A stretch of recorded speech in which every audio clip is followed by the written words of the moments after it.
Today, I had one of the most amazing sessions with a client of mine because I was talking to her and she was telling me that, oh, won't I consider a good idea that she goes to clear herself of entities? And I was like, what are you talking about? What do you mean clean yourself out of entities? Don't you think that's what we're doing in therapy? And I'm a psychotherapist too. I deal and I work with generational trauma healing, but I work with the nervous system. So we heal all the planes, the soul level, we heal the mental level and somatically and also the body.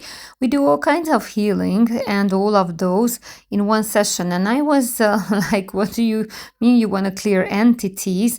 And she's like, isn't it good to clear also the entities, not just doing the psychological and the neurological retraining of the brain? And I was like, wait a second, do you think entities are different than the limiting beliefs that you are having? What we call in neuropsychology limiting beliefs, that means that actually, when there was a time of the priests back in the days when they had no idea, for example, what is an autoimmune disease, or if they had encephalopathies, or people thought when they started having seizures that they were actually dominated by the devil, or that they needed some kind of exorcism, so they went to the priest instead of the doctor, or in certain areas because they didn't understand the autoimmune diseases yet, or certain brain diseases. Just think about it, all the exorcisms or epileptic crises, or they were in certain diseases that today medical fields actually call a diagnosis. So technically, when you say that you want to heal over clear an entity, what you are really doing is starting the limiting belief that you have. This is that you have an epigenetic expression in yourself. And this is very important part, because we indeed do have phobias, we do have compulsive things, we have addictions.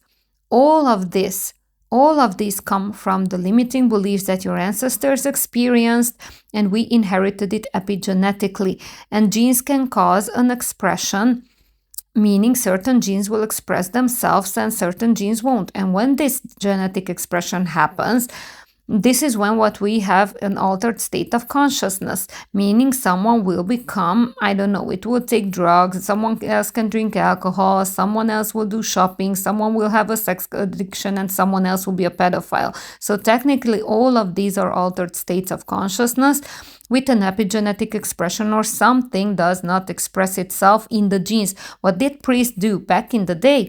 If someone had an encephalopathy or any kind of disease, or the brain disease or other kind of disease that had certain symptoms, that the devil got a hold of that person. It's not the devil getting hold of anyone, so to say, but we do inherit these beliefs.